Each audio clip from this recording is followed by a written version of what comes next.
Eh bien, salut tout le monde, on se retrouve aujourd'hui pour ma toute première vidéo en fait sur YouTube. C'est ma toute nouvelle chaîne que je viens de démarrer. À part celle-ci, j'ai une autre en stand-by pour le moment. Du coup, on va sur cette chaîne, il y aura un peu de gaming, un peu de skate, des histoires, des trucs comme ça. Je vais faire du multi en gros. Et là aujourd'hui, c'est un peu basé sur des histoires. On va commencer avec des histoires vraies, mais qui font un peu peur, si vous voyez ce que je veux dire. Donc, alors, j'ai un petit site très sympa en fait j'ai un petit site très sympa sur Google que j'ai trouvé qui s'appelle Pause Caféine.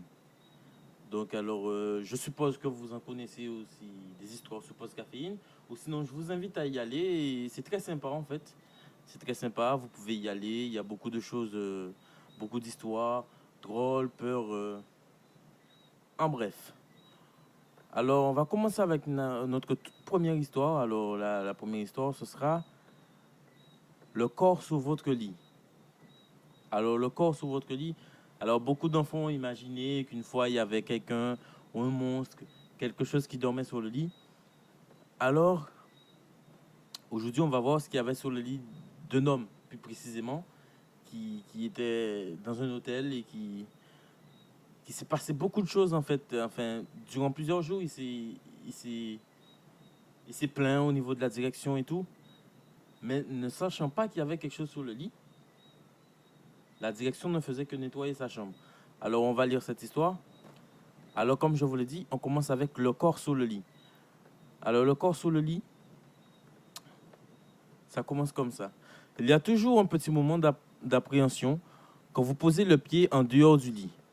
Vous vous voyez traîner dans les escaliers à la paranormal activity.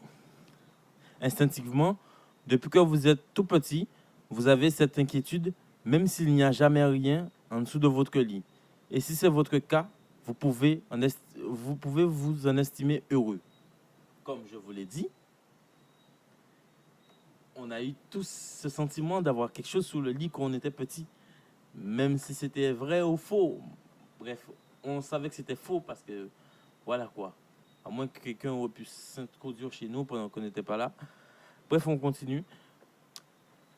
Des cadavres apparaissent sous le lit d'hôtels partout en Amérique. Floride, Californie, Las Vegas, Atlantic City, New York. Il n'y a pas eu un seul État sans cadavre abandonné. Par contre, il y a un cas particulier. Alors, comme je vous l'ai dit, le cas particulier, c'est cet homme en fait qui dans un hôtel, il a loué une chambre où il va se trouver un peu compliqué. Il y aura des odeurs, des trucs comme ça.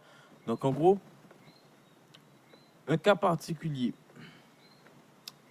Un cas particulier dérangeant. En 2003, raconte l'histoire d'un homme alerté par une mauvaise odeur dans sa chambre d'hôtel à Capri Motel au Kansas. Il s'en est plaint au service de chambre après trois nuits,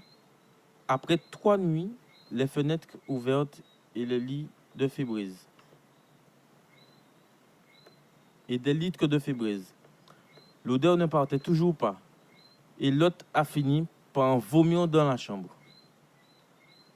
Du coup, il se plaignait tous les jours. Et en fait, les gens dans l'hôtel, ils ne faisaient que ça, en fait. Ils faisaient que peut-être regarder, il y avait une odeur, peut-être serpiller la chambre, mais je pense qu'ils ne voyaient pas le corps sous le lit. Alors que le service de chambre nettoyait, ils ont trouvé un cadavre en décomposition habillé en nonne avec des bras nylon. On vous le répète, il a dormi dans sa chambre pendant 3 jours. Alors là, ils ont coupé l'espoir en fait. C'est ce qu'il a. Il a dormi pendant 3 jours dans ces odeurs en fait. Mais il y avait vraiment quelqu'un qui était sous le lit en décomposition. Alors, je ne sais pas si c'est quelqu'un qui s'est caché ici parce qu'il y avait quelque chose ou quoi que ce soit. Mais c'est une histoire vraie en fait. C'est une vraie histoire qui s'est passée aux États-Unis si vous préférez. Plutôt, voilà. Et puis, voilà quoi. Et ça fait flipper. Moi, je sais pas pour vous, mais personnellement, ça fait flipper. Alors, Alors là, on a une deuxième histoire assez. Bon, j'ai sauté la deuxième, là, vraiment, la deuxième, parce que j'aime pas, j'aime pas du tout. C'est ça. Voilà quoi. Ça me fait pas trop peur en fait. Du coup, on va lire notre. C'est la troisième histoire, mais qui comptera comme la deuxième pour vous. Alors, c'est appel provenant de mort. Alors, peut-être que vous l'avez sûrement déjà ressenti. En fait, moi, en fait, je me rappelle une fois, quand j'étais un peu plus jeune, enfin, un peu plus jeune, je suis toujours jeune, mais un peu plus petit, je parlais avec une fille sur Facebook, en fait. Et j'ai beaucoup parlé, beaucoup parlé, en fait, avec elle. Puis un jour, et la personne me dit sur WhatsApp, et oui, mais pourquoi tu me parles? Je lui dis, mais je t'ai toujours parlé et tout. J'ai trouvé bizarre que la fille me dit pourquoi tu me parles alors que je lui parlais tout le temps. Et en fait, elle me dit, ah ben non, mais en fait, je suis sa sœur parce que la fille, elle est décédée il y a 2 semaines. Elle a fait un accident avec son mec à moto. Et là, du coup, j'étais choqué parce que je me suis dit pendant tous ces jours, qui est-ce qui m'a répondu en fait? Et là, la fille, elle me dit que ouais, il y a aussi sa cousine qui a le code du Facebook. Donc elle se connectait, peut-être qu'elle parlait, elle portait pas attention. Mais du coup, ça m'a fait flipper. Ça m'a fait flipper et flipper de ouf. Parce que j'avais l'impression de parler avec une personne qui était déjà morte. J'ai été voir ma mère, je lui ai dit que est-ce que c'est possible que quelqu'un déjà mort puisse vous parler. Et puis, bon, c'est une histoire qui date. Alors la deuxième histoire, le 12 septembre 2008, deux trains se sont rentrés dedans. Dans le district de Chatsworth, alors à Los Angeles, tuant 25 personnes. L'un des passagers à bord était Charles E. Je sais pas, Charles E. quoi? Charles Peck, qui voyait de Salt Lake City, qui voyageait de Salt Lake City pour un entretien d'embauche à LA. Il avait un grand espoir d'être embauché et comptait épouser sa fiancée, Andrea Katz, s'il réussissait, puisque celle-ci vivait en Californie. Alors, vous avez compris, il y a un accident qui s'est produit avec un train. Il y a un gars qui allait se faire embaucher à Los Angeles. Puis, il y a sa femme. Bref, il voulait se marier avec sa femme s'il réussissait à se faire embaucher. Et du coup, là, on va voir ce qui s'est passé vraiment. On va voir ce qui s'est passé vraiment parce qu'on... Voilà quoi. Alors, les 11 heures qui ont suivi, le crash, le téléphone portable de Peck a appelé de nombreuses fois sa fiancée, son fils, son frère, sa belle-mère et sa sœur. Waouh, tout ça quand même. Tout ça quand même. Je crois pas qu'il est mort en fait. En tout, sa famille a reçu près de 35 appels. Quand il répondait, il n'entendait que le bruit de parasites. Quand il parlait, les appels allaient immédiatement vers la boîte vocale. Sa famille est restée optimiste et pensait que Charles était vivant dans les décombres et essayait de les joindre. Alors, waouh, waouh, ça, je vous mens pas. Ouh, j'ai envie de transpirer. Ça fait peur là déjà. J'ai même l'impression que ce gars il est juste derrière moi comme ça, comme ça. Il va essayer de me parler. Si vous voyez quelque chose de bizarre dans la caméra, dites-moi parce que moi je vois pas derrière moi en fait. Quand l'équipe de recherche a tracé le signal de son téléphone, ils ont découvert son corps dans dans une des premières voitures, là où il y avait eu le plus de blessés et de victimes. Ils ont conclu après examen légiste qu'il était mort sur le coup et qu'il n'aurait jamais pu passer ses appels. Ce qui est le plus bizarre. Et c'est qu'ils n'ont jamais retrouvé le téléphone en plus. Waouh! Waouh! C'est carrément bizarre. Je crois que le gars, il est mort sans être mort en fait. Non, je vais arrêter de me moquer parce que c'est des histoires vraies. Mais en fait, moi, je pensais que... Non. Non. Non, on va pas faire ces blagues. Non. Alors, il y a une quatrième histoire qui parle de l'histoire de... L'étrange histoire d'Elisa Lam. Alors, Elisa Lam, je connais pas. En tout cas, il y a un lien YouTube. Skip.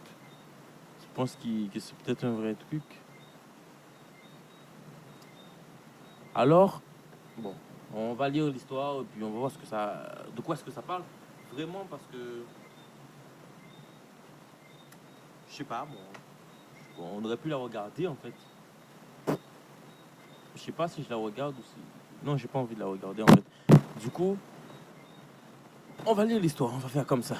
Un mystère récent et assez effrayant. En février 2013, une étudiante de 21 ans appelée Elisa Lam a été retrouvée flottant dans une réserve d'eau sous le toit du Ceci Hotel à Los Angeles. Encore un cadavre. Elle avait été portée disparue. Un réparateur l'a trouvée après que les autres se soient plaints d'un goût bizarre dans l'eau. Oh bordel. Je n'imagine même pas ce truc. Je suis en train de flipper en plus. Je suis tout seul. Il est 23h30 quand vous allez voir cette vidéo. Bref.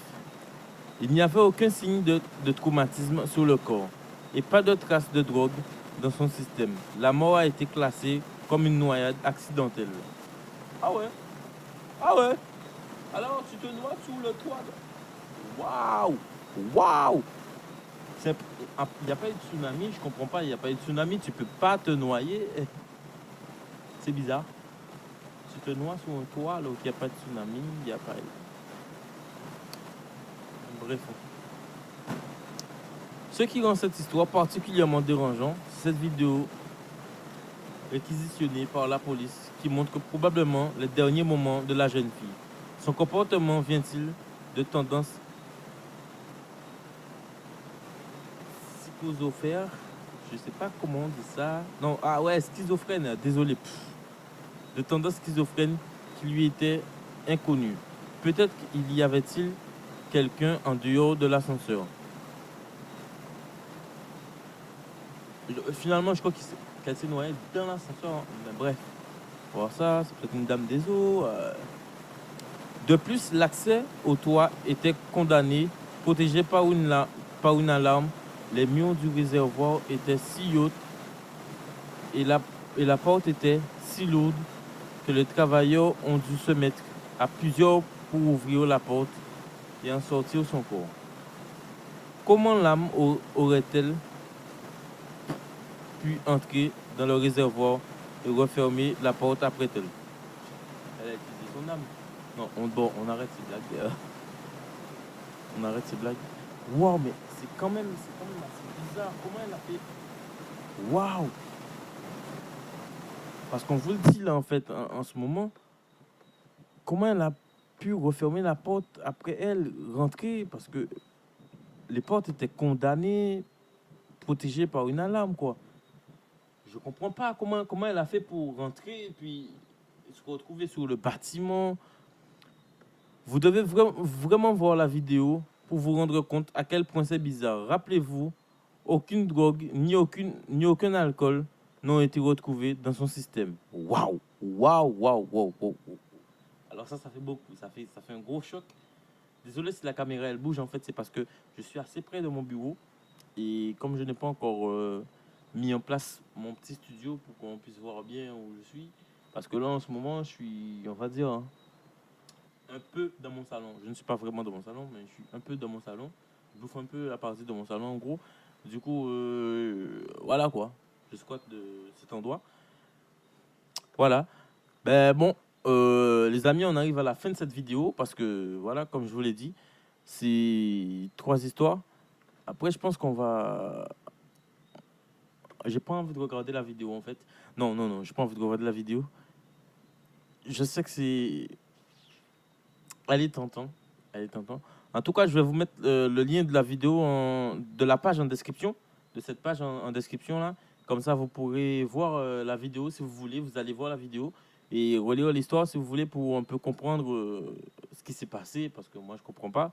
C'est un peu bizarre quand même qu'elle se soit noyée même pas dans l'ascenseur ou sur le toit quoi. Comment elle a fait pour se noyer? Elle n'avait pas d'alcool, pas de drogue dans le sang. C'est quelque chose de très bizarre en fait qui s'est produit. Donc je ne sais pas. Peut-être était-elle sous un envoûtement, quelque chose comme ça. Bref, on va voir ce qui s'est passé. Enfin, vous allez voir, parce que moi, j'ai pas envie de lire cette vidéo. Ou peut-être que je vais la faire, mais sans vous, à accompagner en plus. Parce que vous êtes là, mais pas à l'instant présent. Du coup, ben, les amis, on touche à la fin de cette vidéo. Ça a été très sympa de passer ce petit moment avec vous. Je sais, je n'aurai pas une bonne qualité niveau micro, je n'aurai pas une bonne qualité niveau caméra. C'est parce que je démarre ma chaîne YouTube en fait. Et donc,